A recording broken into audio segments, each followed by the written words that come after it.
Like when you deal with depression and stuff like that, I'm so serious, you know, and I realize, you know, they talk about frequencies, they talk about what you're feeding your spirit, right? And if every time you come around you, even if it's a joke, you're saying something negative, why? What's the real underlining behind that? Look, I want you to move with intention in how you speak to me. But if someone said you're in the straitjacket for 7 days, but in your mind you think you can get out the straitjacket before the 7 days, you're wrestling, and then it's like, you know what?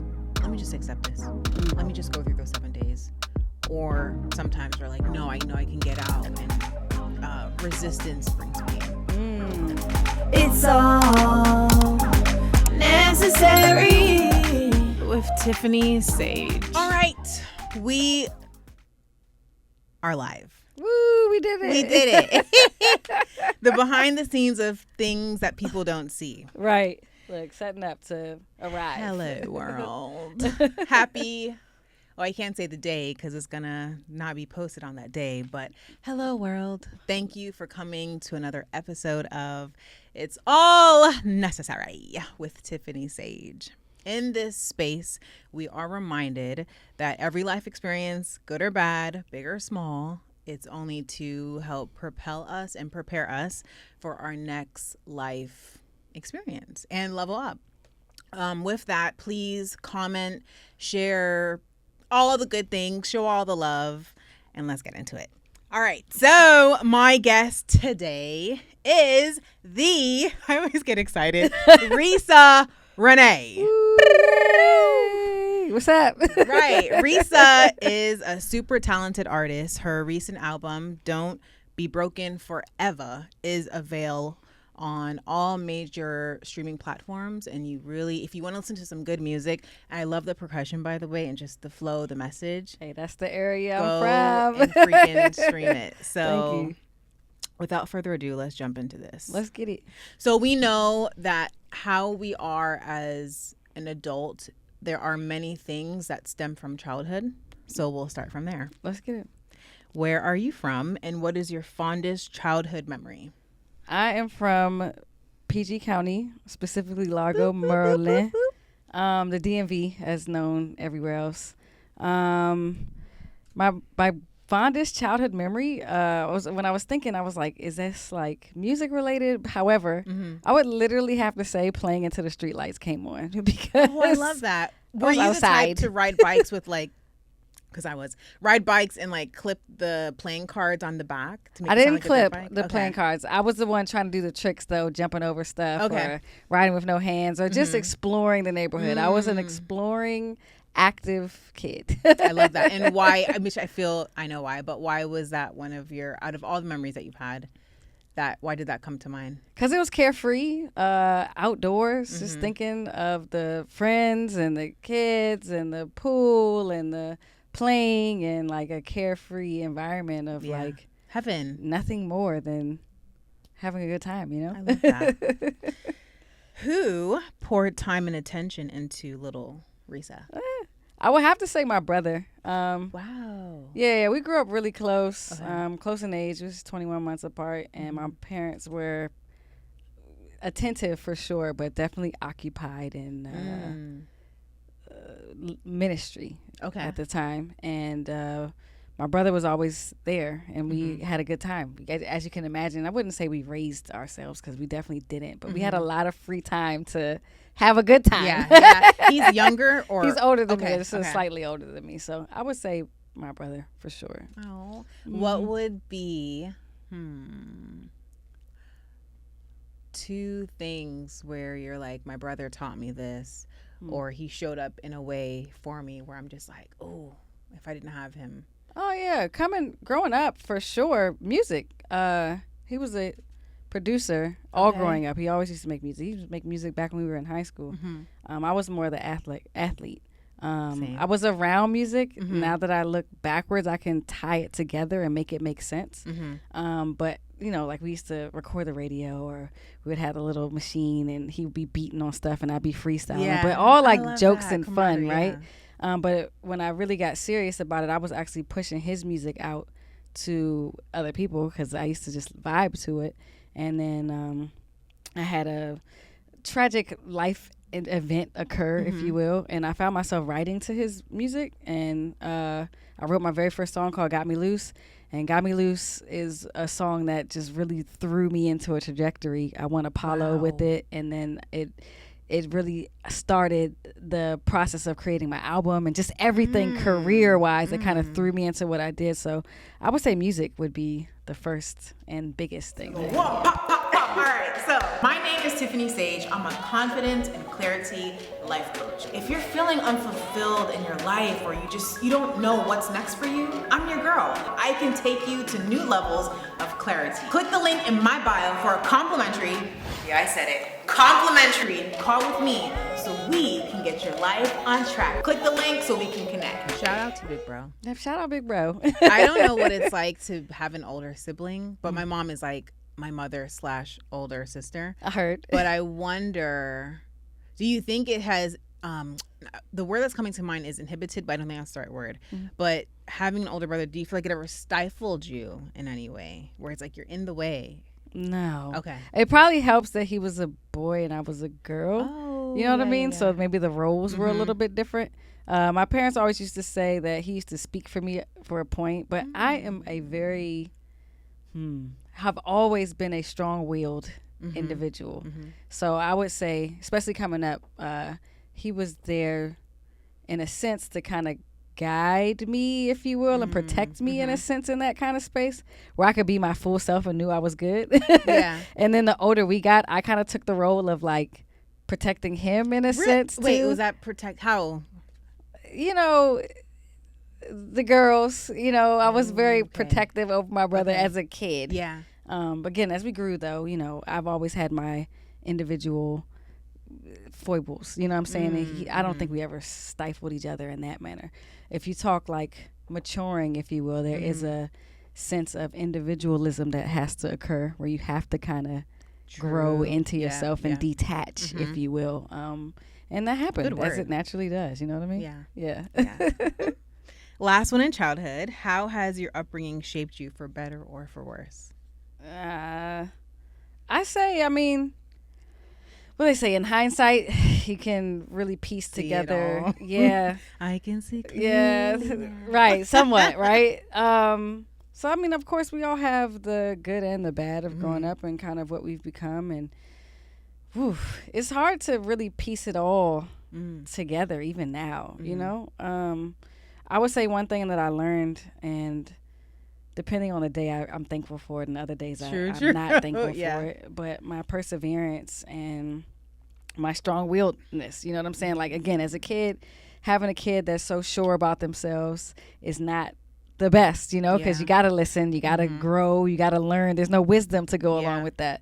But as an adult, and I applaud my mom for allowing me the space to kind of grow into myself too. But, as an adult, it's a stronger thing. It makes more sense now. I'm grounded in some things because I wasn't broken, if you will, as a kid. I was allowed to grow into it, if you will. So, it all depends on the angle, the age that we're talking about, whether it was a good or a positive or a negative. But I would say my perseverance and my strong will, if you will. Random question. Do you think playing sports helped you to be a better listener? I think playing sports helped me to be more disciplined. Oh, got it. So maybe being able to be coached. Sure. Yeah. Okay. Sorry. I was making a connection about something in my life. I was like, you know what? Oh, let me not, because. Why not? No. It's like, you're on the couch. Because it will just I don't want to make anyone feel bad, but I was just trying. No, Reesa? You sure? Yes. Well, I'll say, I was comparing myself with someone else, and I was like, why? Oh, I feel like I'm walking into bad territory right now. But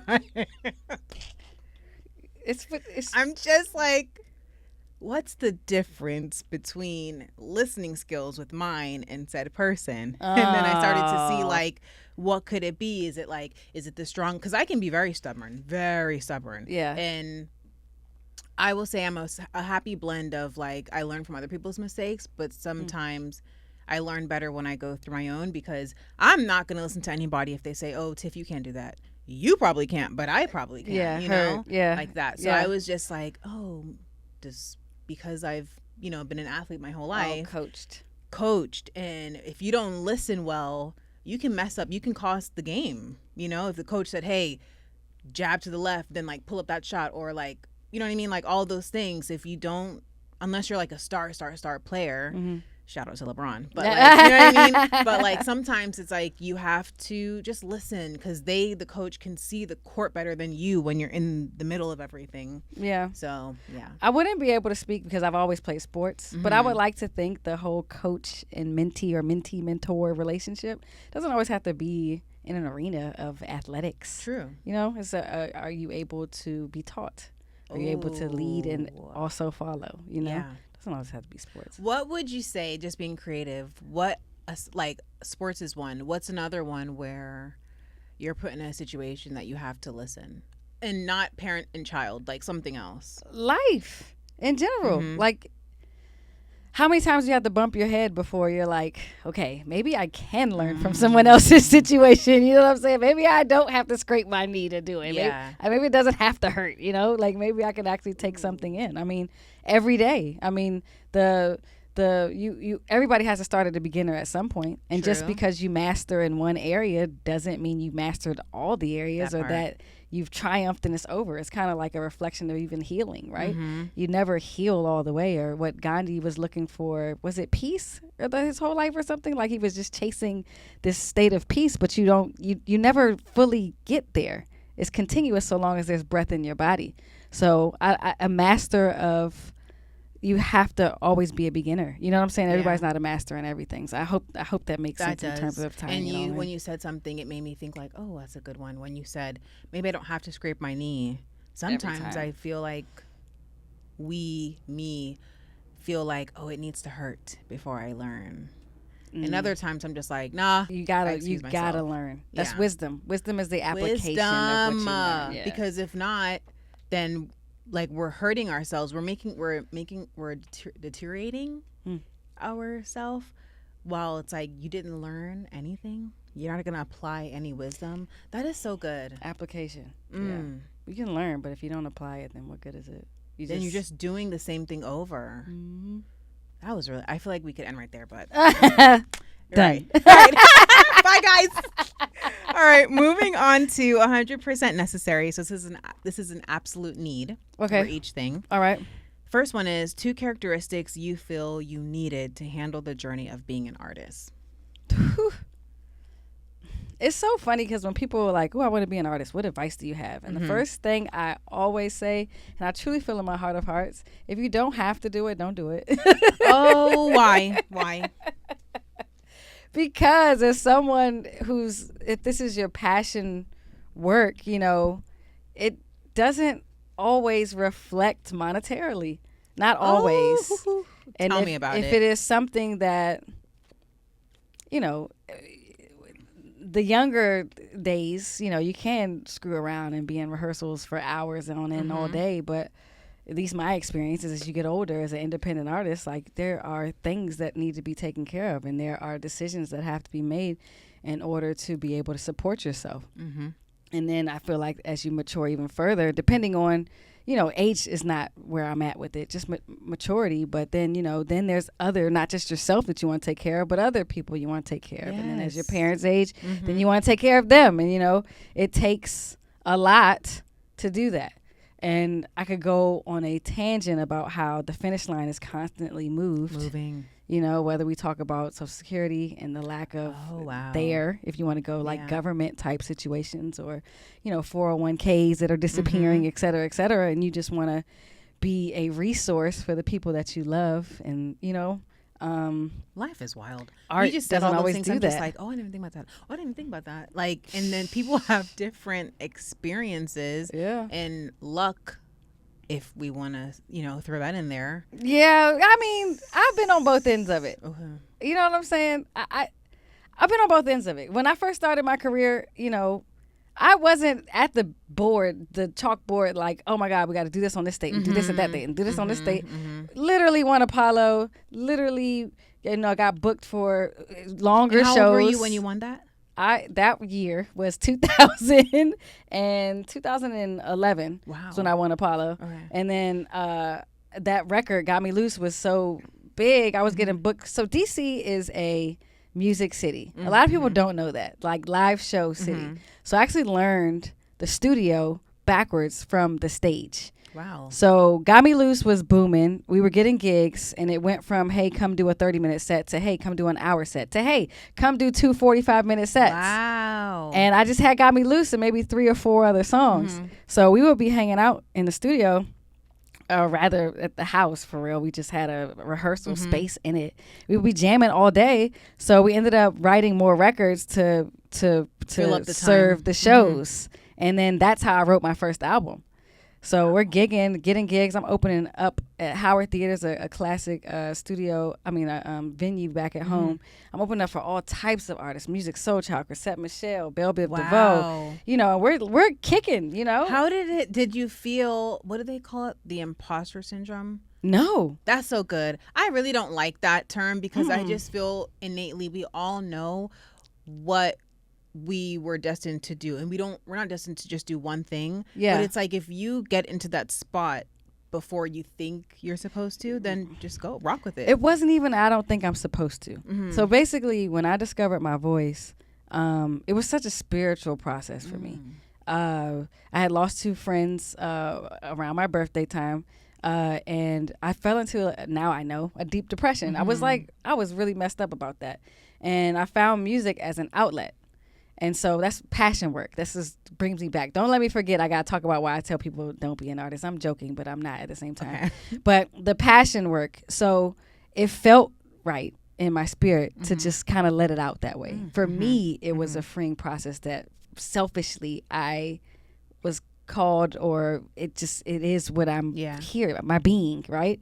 And so then after that, writing the records, I'm like, oh, I'm actually good at this, and I love it. I have a good time. Let's have a good time.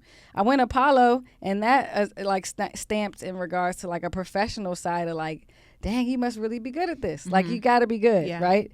Then we released the album in the charts, and it's like, wow. You know what I'm saying? It's just, to me, it's the divine just kind of laying out the paths. Like, what's for you is for you. You know what I'm saying? But longevity-wise, I've been in the game since 2008. You know, we're at 2024. Y'all do the math. You know, longevity-wise, it can definitely be it can get dehydrating. You know what I mean? That's a good word. If you talk about the industry and characteristics, having tough skin is definitely the number one thing because a lot of artists get exploited, if you will, if we allow ourselves to. Something as stupid and small as someone sizing you on, you know, a DM or something like, oh my God, this record is tight, or, you know, you should this or you should that, or, you know, just send me, I can get your record on the radio, just send me $300. It's usually $1,000, da da da da. You know, you think you've been waiting this whole time for that big moment of supposedly that's supposed to happen, and you think this is it, and you say you send that money, and you find out like it's someone that's not even real type situation. So then your passion work, your dream, that moment is completely like fizzles away, and it's very discouraging at the end of the day. So for me, in my navigations with mental health and depression and disorders, etc., it's very deflating, and those debilitating moments at times, if you put your all into it, which who doesn't when it's their passion work, it kind of feels like the end of the world in that moment. My gosh, yes. You know, it sounds dramatic, but no, it's true. Because I remember when I was heavy on the songwriting, and I forgot what this person was asking me or when, but I was like, no, I can't imagine not writing a song, like, you know, on a weekly basis, and so into it, and like writing music is like air to me, and all this poetic stuff.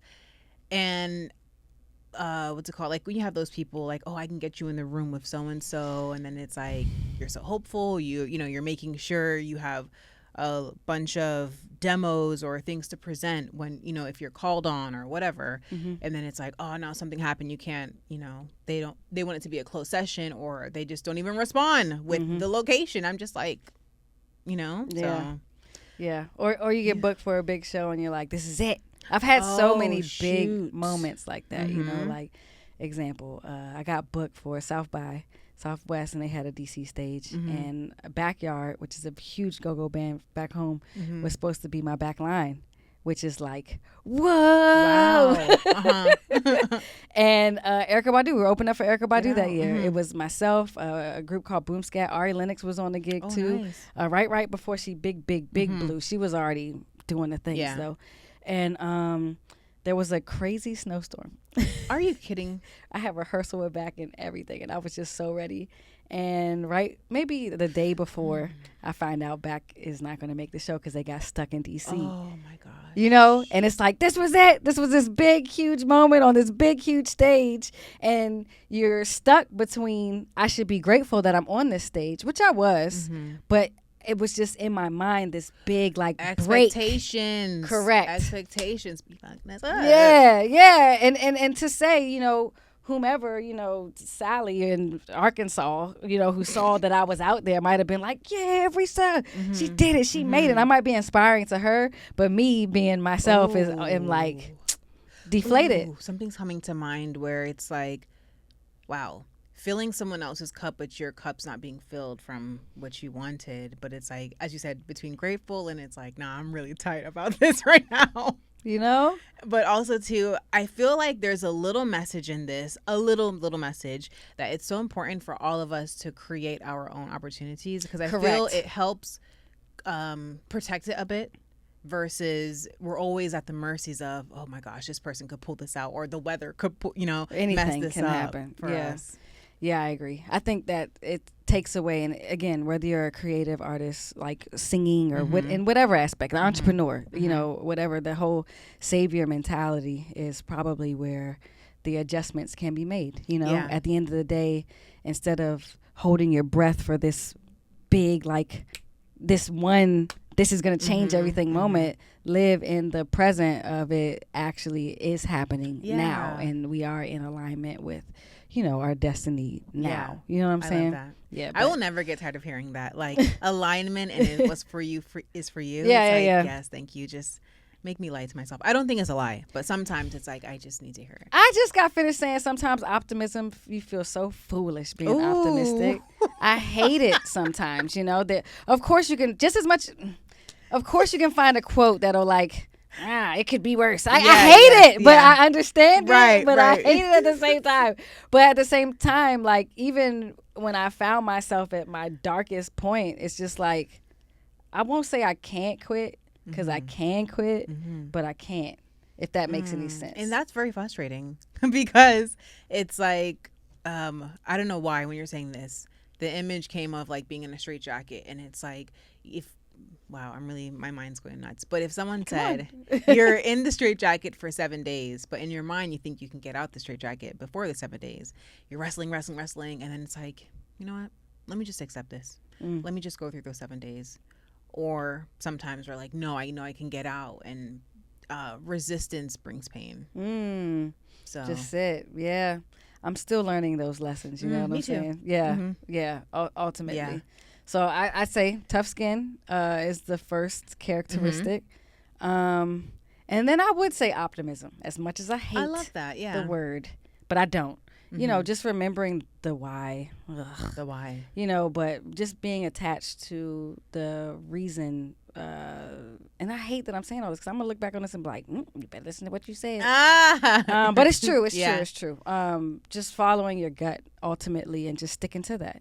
And not being afraid to pivot, because that has come up so much. Pivoting. Yeah. And why do you think one does not want to pivot?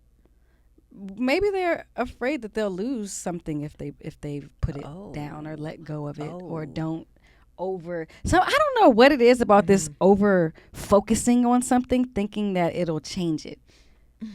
You know what I'm saying? Because I think, well, in my head, I'll relate it with songwriting. I'm like, sometimes my mom will be like, what are you doing today? And I'm like, I want to knock out like at least 2 songs today. And she's like, just relax. In my head, I'm like, no, because if I'm not writing this song, who's writing the song? So I guess in that standpoint, if I'm not doing the work, then who is doing the work? I understand. I understand. We all have our own processes. Yeah. For me, if I'm writing the song or I'm not writing the song, then I'll create something else. So maybe the song can be written at another time. If it don't feel right, I relax in that. I relax in my gifting, and I know that the song is there. It's in here. It is me. It's like my heartbeat. At the end of the day, does it want to come out today? No, you're being, that cool. Is so, you know what I realized too? I think why I was kind of pressing it back then was because I was like, Saturday and Sundays are my day to like really put all of into it, and I have to go back to a 9 to 5 on Monday. Understand. But now, gratefully,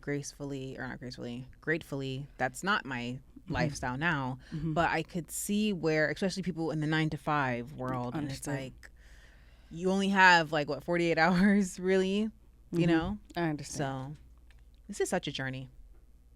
Damn.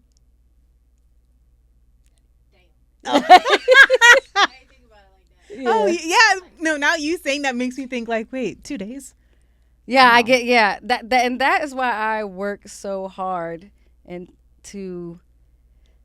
I work so hard to not be in the rat race as much as I can. Oh yeah. I do have multiple streams of income. I do have responsibilities for certain times and Major certain days. horn needs to be going on right now. But at the same time, there is a freedom to my commitments, if you will, that for me personally, I need. So yes, I need. You know what I'm saying? So here's a gem. People 9 to 5ing, maybe that the freedom of commitment could be like, if you want, work remotely. That's if some freedom. Yeah. Versus, and I get this, or maybe on Tuesdays and Thursdays, dinner doesn't have to be ready at 6 o'clock. Maybe you don't have to go straight to the grocery store, or straight to the gym, or straight to the whatever the routine is. Maybe you can break it up and switch it up. Yeah. And but again, I leave room there because that is not something that I've had to deal with. But I do understand being committed to this happens at this time and this happens at that time, because if this doesn't happen at this time, then that doesn't happen at this time. And blah, blah, blah. Like, I get it. That won't matter to anybody. Yeah. Wow. Yeah. I can't stand that thing. It sucks. But that's deeper than, that's just the system in general. How society is set up. And it's like, do you just prefer to be in the jungle in Fiji? But then someone may be like, but I can't be a superstar out here. Yeah, right. Who knows? I don't know. We all have our goals, though. We all have our aspirations that we set. One of the greatest pieces of advice that one of my mentors shared with me, he was just saying that for artists, at least, if you have a project, if you have a song, if you have, and the project, not even like an album, just whatever the project is, set your intention on what you want to get out of that particular thing. Every record doesn't have to be a number one hit, but that next record could be like, nah, I want this jump on every radio station worldwide. You know what I'm saying? But set your intention for each individual segment, if you will, and pursue it in that manner. You know what I'm saying? Everybody. Why? Huh? Why? Yeah. Why set intentions on those things? One, moving with intention, as scary as it is, because I was the one who didn't want to do that, because it brings a level of commitment that I wasn't ready for, right? Consciously setting the intention, right?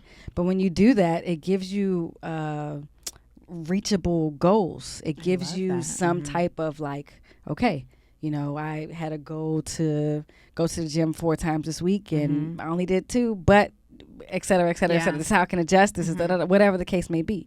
You know what I'm saying? So with particular albums and projects, or the next year of my career, or whatever the case may be, like, everybody is not meant to tour all the time. Everybody's not meant to be a household name, but you can still be getting the monetary to be able to support yourself and potentially tour, and nobody knows who you are. Who cares? Some people care, some people don't care. Everybody's not meant to be plastered on your social media or your TV screens all the time, and that does not lower their level of success. Right. Everybody's not meant to have 100,000 interactions on whatever it may be, and that does not diminish the value that they bring.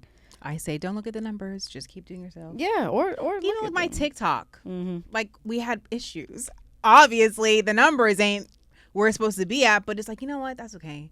Use a different platform. What's the intention? I want to have a good conversation, and this will go wherever it's supposed to go. Yeah. This feels like therapy. Yeah. I get that all often. Let's shame. Yeah.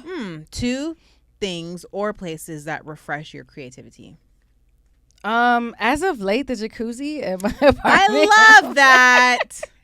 That is a flex, and I love it. anything that I learned a very valuable lesson, and we can maybe come back to that, of self-love. And I realized if you do not fill your own cup, like you just said, you will end up dehydrated and irritated and at people, and maybe in a crisis. That's what happened to me. So at the end of the day, the self-care is so important to me. It's more important than writing a record, because I shared all those accolades of things that I've done before, but when I fell apart, nobody was there. I had my mom, and a very small group of friends that checked on me, et cetera, but the world was silent. And now, was that because I didn't share? Maybe. But at the same time, like when I disappeared, none of that mattered, is my point. Yeah. Like your plaque wasn't hugging you. Right. Exactly. My accolades were nowhere to be found. It didn't matter. So self-care is important to me. So I feel that all of those other things, my writing and my talent and my ability, none of it exists if I don't. Wow. So jacuzzi. I've never met and rehearsal. Ooh, If I can have a band around me, that vibe goes through my soul and feeds me. Yeah. 2 albums or films or books that helped you or inspired you. I'm gonna say books, because albums is easy. And I've shared them before, in regards to like sound and how I discovered my sound, which would be Seeing Sounds with NERD and Electric Lady by Janelle Monáe. But when I was I had a mental health crisis. Oh, I'm so sorry. When you said Janelle Monáe, yes, and I was listening to her music, I was like, oh, I could see her going on tour. That's nuts. Yeah, together. That was so flipping dope, actually. But I got to meet her too, which was really dope too. Couple times. It was really dope. But when I had my mental health crisis and I was in the facility, it gave me a lot of time to myself, and I was reading, which I don't like reading. I usually fall asleep. But I read a book. What is it? You're a Badass is one of them. Okay. What did you like about that one?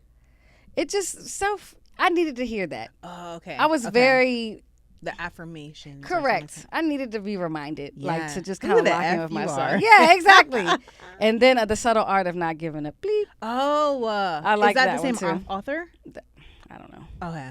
I don't know. And then I read this other book. I just know the color of it. I don't know. I have always heard constantly about speaking things into existence and manifesting and frequencies and energy. Ooh, that's a big and one, frequency. The words you use and energies. And there's a specific book that I read, and it broke down emotions and the frequencies that they hold. Do you remember the title? Because I want to read this book. I'll have to text it to you. Okay. It's at home. It's on the East Coast. Okay. It's a yellow book, though, and it broke down all of the frequencies of different emotions. And I suffer from bipolar disorder, so I'm on the spectrum. You hear me? And so I feel intensely. Oh, okay. So I had a consciousness of positive self-talk and the feeling of those emotions, and I heard a lot of it, but sometimes it takes a little bit to click. Yeah. And reading through that book really just gave me even Clarity deeper understanding all of that. Yeah, Wow. yeah. So And then with when you said you're bipolar, have you figured out, like, okay, I can feel it coming on when I'm triggered by X, Y, Z, or it's just you don't know when it's gonna happen? Oh no, thank God now. So when I stopped, I'm in a cleanse. I don't drink at all, and I don't smoke anymore either. So I've been on a road of sobriety for a little bit over 2 years, and to come from someone who's been drinking since she was 16, turn up queen. You hear me? Out in the streets. I basically set a prayer, if you will, a consciousness and intention that I would give up the substances in response for clarity. That's big. That's really big, because if you think about it, that it gave you comfort in some sort or something, And to say I want to give it up? To say it out loud is what changed. Oh. I have been saying in my mind, something's got to change, something's got to change, something's got to change. Because I was smoking tobacco zound. And I knew it. Even smoking, I was sitting there like, oh, God, you got to stop. You're a singer. Like, what are you doing? Like, and I couldn't. I could not stop. And I knew I needed to, but I just didn't have it in me. I didn't have the discipline. You want to go back on sports. I was looking in the mirror thinking to myself, just like, damn, like one thing you lack right now, you lack discipline. Like one thing I can do, I can talk.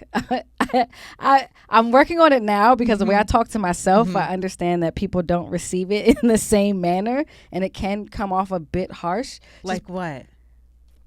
Can I say it?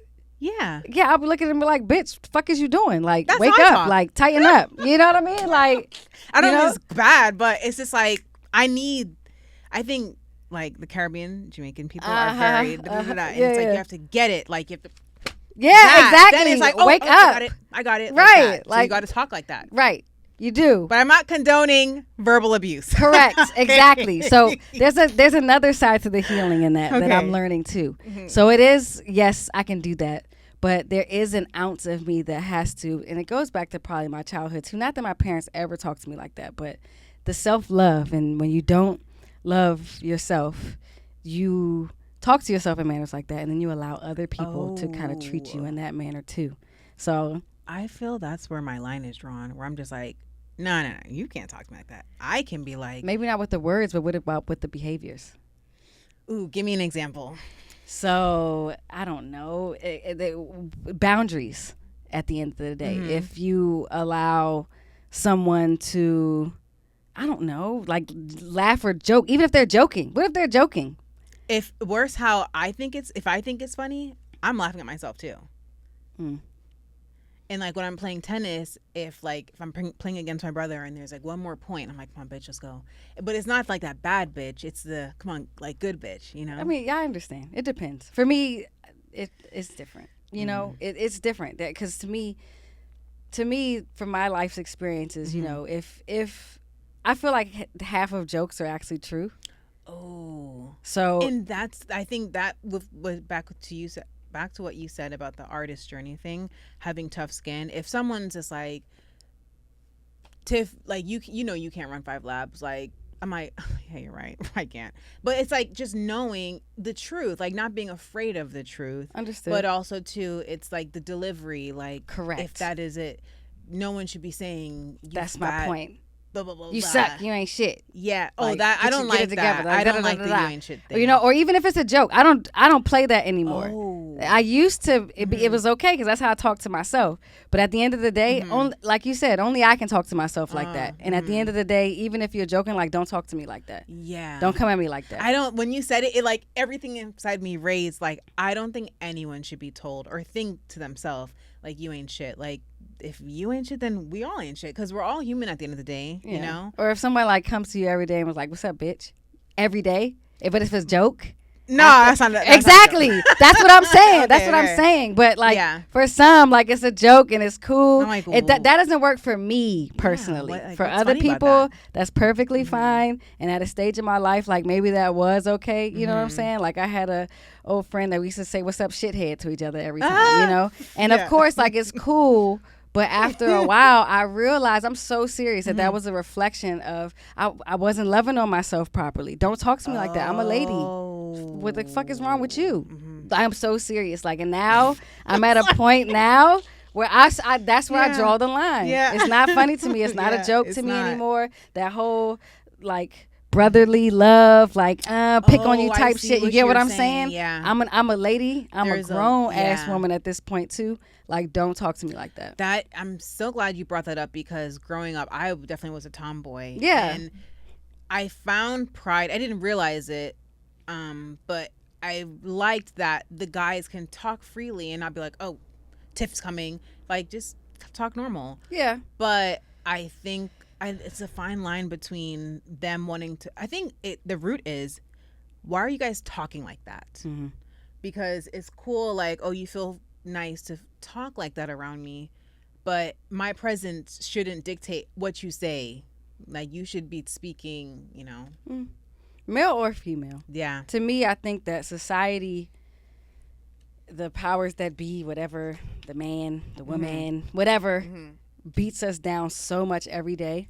I beat myself down enough every day. I don't need you in here doing that shit either. You know what I'm saying? Like, help me. You know, don't just assume. And maybe that's the strong friend mentality, but don't just assume I'm good. Like, you know, what if I'm having a bad day and you come in here and you talking to me like that, you know, what's up, shithead? Like, what if that's the straw that breaks the camel's back? I'm so serious. Like, when you deal with depression and stuff like that, I'm so serious, you know, and I realize, you know, they talk about frequencies. They talk about what you're feeding your spirit, right? And if every time you come around you, even if it's a joke, you're saying something negative, why? What's the real underlining behind that? You know what I'm saying? I want you to move with intention and how you speak to me and what you're speaking on to me. And if you can't do that, then you can't be around me. And that's literally changed my life. And can you say if you've lost some friends in that because they're just like, we don't? I mean, there's a level of consciousness that we all have a choice that we want to operate at. And it's no love lost outside of the people that the love lost is to, straight up. But I don't have to force you to exist in my level of consciousness. And I respect that. You know, if you don't understand, I would hope out of love you would respect, you know, and adjust to where you can.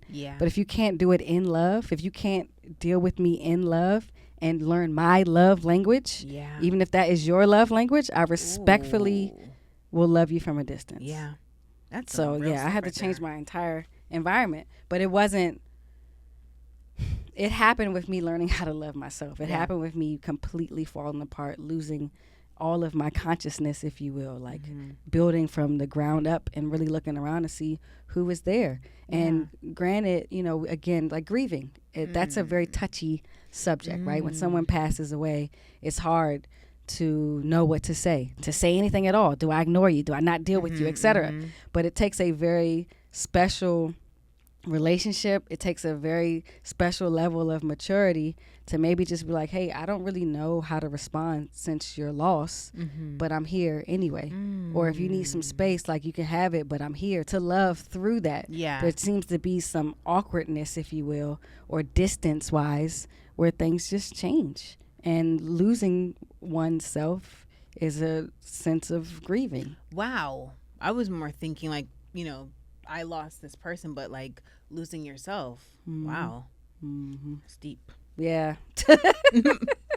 Let's come back up. Frequency. Damn. Frequency. Moving on to music and lifestyle. What or who inspired you to start your career in music? And I think your brother. We talked about that. Okay. Yeah. What do you find? Go ahead.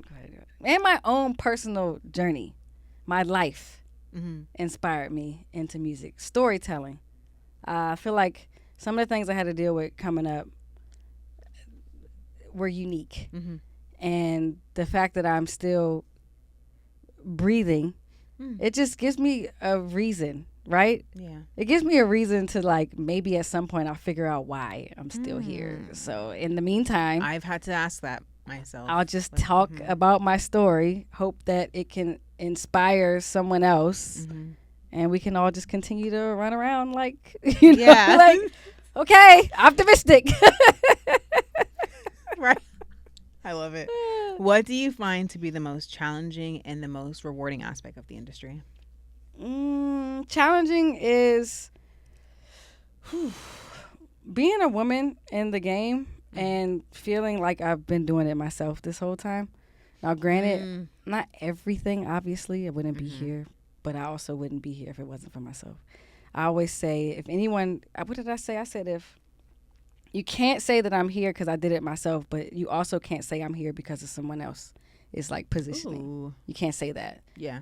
So, yeah, I don't like the fact. It's challenging. It's challenging being independent, getting all the nods and, oh, you're so cool, and complete strangers, you know. Like, I was wearing this hoodie, new merch,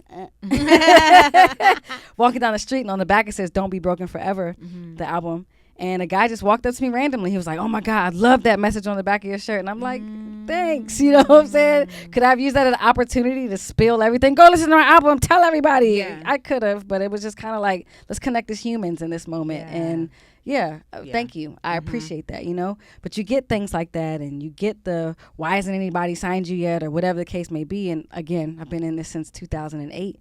And sometimes it's a little discouraging. Like, what am I doing wrong? Like, how come I can't monetize? How come I've changed these lives and get this feedback, and I need your help, or get people calling me for advice, but nobody can advise me type situation. Like, it's very discouraging. But here we are. Yeah, I feel that. What does your creative approach or process look like in the studio? Oh, man. It changes. If I'm in the studio with some of my favorite producers, I mean, we'll run through some records. And when I hear the beat, I know. It's just That's something. like, that one. What comes first to you, lyrics or melody? Usually the melody. Okay. Same here. Yeah, the melody. But yeah, the melody. I say the melody first, and then I put the words in it after that. And off your latest project, Don't Be Broken Forever, which record was the toughest to write? All right. So the toughest to write, I would say, songwriting wise, would be Nah Baby. Although the lyrics fell out, it was the first time, like, if you listen to that whole record, it does a lot of things musically. So the producers, Reggie and Earth to Your Brain, they changed, the beat changes, and the bridge on that jam is like a nice little bit. And it was challenging to confidently change the cadence, the everything, but keep the same message, etc. So songwriting wise, that was challenging. It was one of the first times I'd ever done that, but it also awakened me to realizing I could do things I could never do before. And you stretched yourself. But emotionally, I would say couldn't have guessed it. It's one of the hardest ones. My little cousin, had passed away from cancer, and that literal night she passed away, I was driving home listening to the record, and I wrote it while I was driving, and I actually had to pull the car over and get it out, like on a voice note on my phone, to get the whole record out. So emotionally, it was kind of like her encouraging me, if you will, to just tell my story. And I did, but it's a very emotional record for me. It's like, I feel like in, not in hindsight, but when you hear people saying, oh, I had to drive on the side, drive off the road to da-da-da-da, it's like, that's life happening. And sometimes I feel when I'm having those moments, it does feel like, oh, I'm never going to forget this moment, because this is such a whatever. And then other times it's like, I'm too in the moment to even know how special this is and how great of a story it's going to sound like, and whatever. But that's the hindsight thing, though, too, you know? Yeah, I agreed. I love it. All right. Moving on to Essence. Okay. What do you love most about yourself? What do I love most about myself? My energy and my smile. Oh, I love that. Both were good on you. That's a perv. When was the time you've had to display the most courage and resilience for yourself in your life? Every day. Oh. Every flipping day I show up. But to someone who's saying, but you have the freedom of your time and blah, blah, blah, what do you say to that? Mental health. No matter, you never know the impact of day-to-day anxiety, navigating, getting through it. You know, there was a point, you know, I think the beauty in the pandemic was I think everybody suffered from anxiety during that time. They had a little glimpse into what it was like to have those dark days, you know what I'm saying? And my mental health and battling, you know, the highs and lows of that every day. And we did get into it a little bit, the consciousness I do have. I know an episode is coming-ish, but only because of my awareness. When I was drinking and stuff, it was blinded and compensating and not being conscious. But I can always tell when it's coming. Yeah. My knowledge is very little on it. So can you educate me on what if I said I can feel when I'm about to get in a really bad mood? How is that different from feeling an episode of bipolar coming about? So you get in a bad mood, and what happens next? Let me think. So bad mood's coming, and then whoever, I can blow it off after I'm just like, ugh, like that. Okay. Mm-hmm. My could be more volatile. Okay. So if I'm at work, it could be something that could make me lose my job. Okay. But it's an episode of heightened sensitivity, if you will. Ooh, okay. Mm-hmm. So if I can remove myself without making an unconscious decision, bless you. Next comes panic attack. Okay. If you cannot remove yourself. Even if I do. Oh, okay. So the height of it the episode happens no matter what. There's no stopping the episode. Okay. So a consciousness can be there. I can try to adjust where I can. If I have a strong support system around me, the people who understand and can help kind of compensate for things, it can make the episode less as explosive, if you will, or detrimental, if you will. But my extreme is being committed into a facility, you know what I'm saying, and medication, and which does that help in the long term? It does if you have a job that'll allow for you to miss, or you're building and starting all over, or for some, you know, this is an endless conversation, to be honest, too, because especially living in LA, we know the level of mental health, and some people compensate with substances. Some people self-medicate. Yeah. Some people self-medication is a stronger drugs than that, like heroin or something like that. That's a lot harder to bounce back from. You know what I'm saying? Like those type of decisions that can derail your entire life type situations. Wow. So no matter what medications I get on, episodes are bound to happen. Okay. It's just how severe will they be, and how far off will they impact you. Got it. You know, I've been through many of relationships, if you will. Some of them, the detriment being my fault, not being able to handle my emotions and my things. You get what I'm saying? So it's just a lot of change that doesn't have to happen. And the more aware you are, the better support systems you have in place, the people who can understand and can also notice and can be like, hey, I'm noticing you're a little irritable today or whatever. And everybody can't say that to you. You know what I'm saying? To be able to make those adjustments and understand the better the padding is in your environment to keep big events from happening. Yeah. Did that make sense? Yeah. Thank you. I'm loving this. Okay, good. Okay. I feel like I'm rapping good. No, you're good. Let's see. We're still in essence. Last question though. What life lesson did you have to learn the hard way? Self-love. Really? Yes. I hate sayings. But you know the saying, like, if you don't learn to love yourself, you can't. How can you teach somebody to love you? Oh, wait. I have a question though. So let's just say if someone was in a really bad relationship, or a bunch of bad relationships, and I don't know if that. Wow, that kind of does come back to self-love, because then it's like, why are you always in bad relationships? Are you not loving yourself enough to know I don't need that anymore?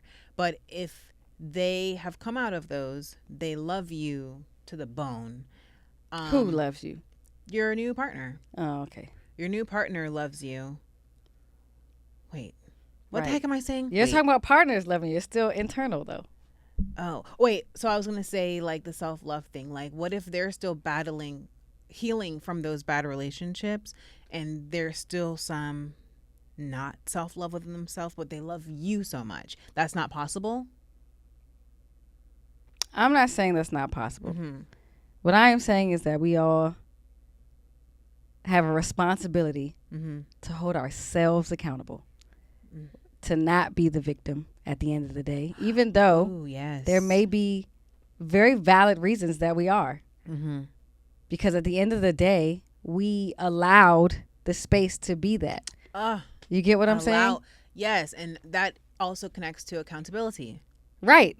So now I think this is having the innocent completely out of this conversation. Children, you know what I'm saying? Yeah. Like the innocent out of this conversation, but as a abled being, adult, mature, whatever, you know, we allow those behaviors. So yes, you can find yourself in some questionable situations, but what did you do to get there?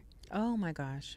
And yes, someone may love you. I have a situation like that. Like I had my significant other who loved up on me, told me she loved me first. And I wasn't ready to say it back because I was still healing from my past relationship. And as much as I cared and as much as I knew she cared about me, I was not ready because I knew I still had to heal. Yeah. So I had to love on me.